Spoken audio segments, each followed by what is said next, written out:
तो हेलो दोस्तों, कैसे हैं आप सभी? आई होप कि आप लोग बहुत ही अच्छे होंगे और अच्छे से स्टडी कर रहे होंगे।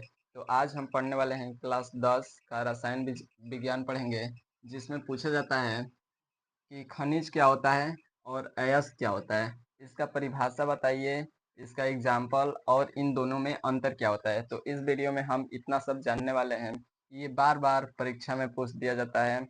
हमेशा 3 नंबर का पूछा जाता है। तो देखिए, इसे हम आज जानने वाले हैं। तो सबसे पहले देखते हैं खनिज। तो देखिए, खनिज क्या होता है?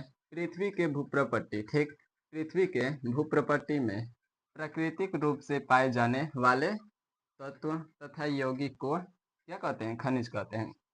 देखिए, परिभाषा रटना नहीं है। अगर आप परिभाषा रटेंगे तो बार बार भूल जाएंगे। आप एक बार अगर समझ लेंगे तो हमेशा के लिए क्या होगा, परिभाषा किसी को आप बता भी सकते हैं। तो देखिए, जैसे इसका कहने का मतलब है कि पृथ्वी के भूप्रपट्टी। तो देखिए, जैसे ये पृथ्वी है तो ये क्या हो गई?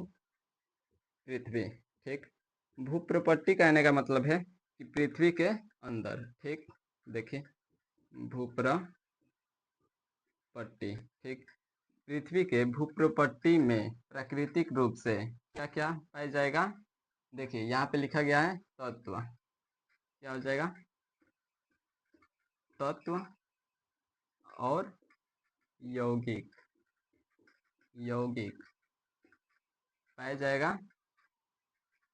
तत्व तथा यौगिक के क्या कहते हैं? खनिज कहते हैं। देखिए, अब यहाँ से आप परिभाषा बनाइए। देखिए, देखिए यहाँ पे क्या लिखा गया है? पृथ्वी के, ठीक, पृथ्वी के अंदर कहिए या भूप्रपट्टी कहिए, पृथ्वी के भूप्रपट्टी में प्राकृतिक रूप से, ठीक।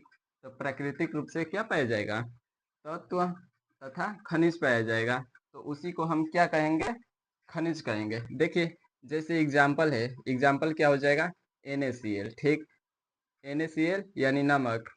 एक और हो जाएगा CaCO3 इत्यादि। ऐसे ही बहुत सारा एग्जाम्पल है। तो उम्मीद करता हूँ दोस्तों आपको इतना समझ में आया होगा, यानी आपको खनिज एकदम अच्छे से समझ में आ गया होगा।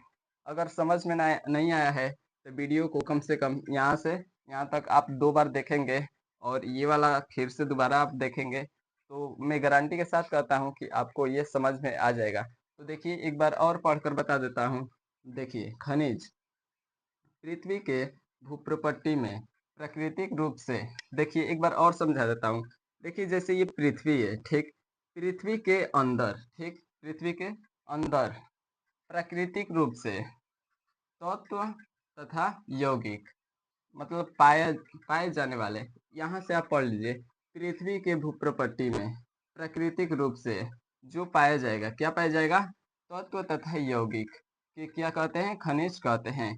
जैसे एग्जाम्पल है NaCl और क्या है? CaCO3 etc इत्यादि। ऐसा बहुत सारा एग्जाम्पल है। उम्मीद करता हूँ दोस्तों आपको इतना समझ में आया होगा। तो अब हम चलते हैं अपने अयस्क की क्या होता है। तो देखिए, अयस्क जिस खनिज से धातु को आसानी से एवं कम खर्च में प्राप्त किया जाता है उसे हम क्या कहते हैं? अयस्क कहते हैं। देखिए, ऐसे याद नहीं करना है। देखिए, आप यहाँ पे समझिए। देखिए, जिस खनिज से, मान लीजिए कि ये क्या है? खनिज है। देखिए, ये क्या है? ये आपका क्या है? खनिज है, ठीक। देखिए, जिस खनिज से धातु को, यानी ये क्या है? धातु। जिस खनिज से धातु को क्या कम कम कम खर्च और आसानी से, ठीक, आसानी से प्राप्त किया जा सके उसे हम क्या कहेंगे? अयस्क कहेंगे, ठीक।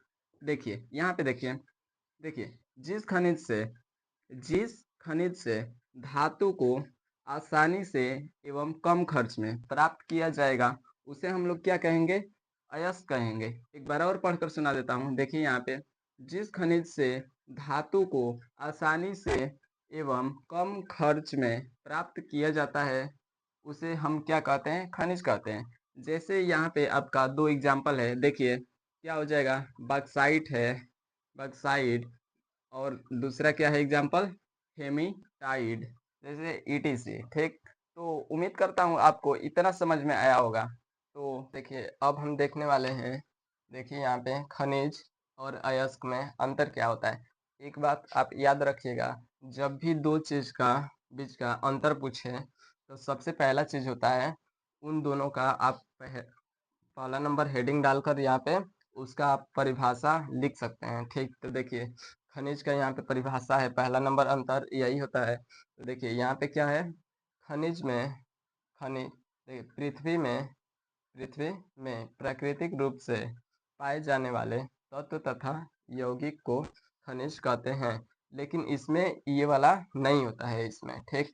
इसमें इसका परिभाषा होगा, ठीक? अयस्क में अयस्क का परिभाषा होगा। तो देखिए, अयस्क में पहला नंबर है, खनिज से धातुओं को आसानी से एवं कम खर्च में प्राप्त किया जाता है, उसे हम क्या कहते हैं? खनिज कहते हैं, ठीक?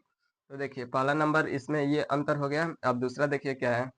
खनिज में दूसरा देखिए, सभी खनिज से धातुओं का निष्कर्षण नहीं होता है, ठीक?